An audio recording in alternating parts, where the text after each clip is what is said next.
Optik Melawai.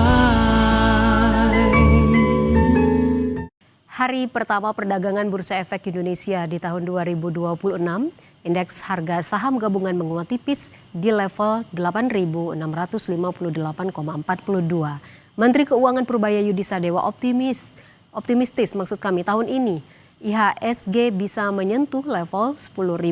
Selengkapnya berikut ini liputan jurnalis Kompas TV Renata Panggalo dan juru kamera Bimo Wicaksono dari Gedung Bursa Efek Indonesia, Jakarta. Saudara, di tahun 2025, indeks harga saham gabungan berkali-kali mencatatkan rekor tertinggi sepanjang masa. Di akhir perdagangan tahun 2025 saja, IHSG ini ditutup di zona hijau di level 8.646 atau menguat sebesar 0,03%. Nah, hari ini merupakan pembukaan perdagangan Bursa Efek Indonesia untuk pertama kalinya di tahun 2026. Dan pada pukul 9 pagi tadi saat perdagangan dibuka, indeks harga saham gabungan ini dibuka menguat 0,45% atau 38,48 poin di level 8.658,42 dengan volume transaksi 943,6 juta saham senilai 604,7 miliar rupiah. Dan hingga pukul 11 siang ini, saudara, kami pantau IHSG masih terus menguat di zona hijau.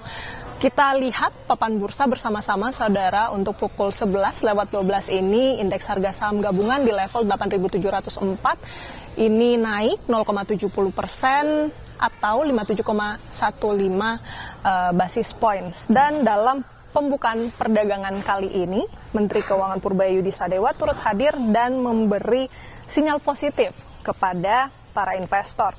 Purbaya bilang, tidak mustahil di tahun 2026 IHSG ini bisa menyentuh level 10.000. Menurut Purbaya, dengan kondisi ekonomi yang semakin baik di tahun ini dan kebijakan ekonomi yang lebih sinkron dengan Bank Indonesia, ekonomi bisa bertumbuh lebih cepat. Ia bahkan meminta investor agar tidak ketinggalan momentum dan jeli melihat peluang. Dan juga, saudara, Otoritas Jasa Keuangan ini menyiapkan program strategis pasar modal 2026. Mulai dari kebijakan peningkatan free float, kemudian penguatan market conduct, hingga pengawasan terhadap financial influencer. Dengan beragam langkah ini, OJK berharap dapat memperkuat kepercayaan investor, meningkatkan kualitas emiten, dan memperdalam pasar keuangan nasional. Dan tentu juga tidak kalah penting, saudara, untuk melihat peningkatan pada porsi transaksi investor retail yang ternyata ini meningkat pesat menjadi 50% di tahun 2025.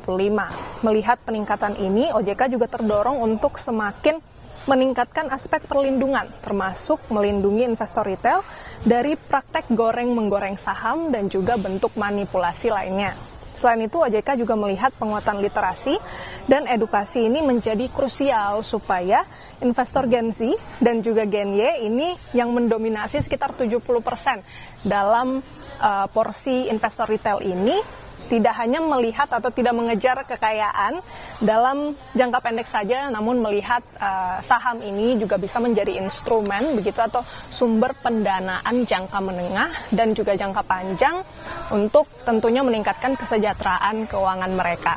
Renata Panggalo, Bimo Wicaksana, Kompas TV, Jakarta.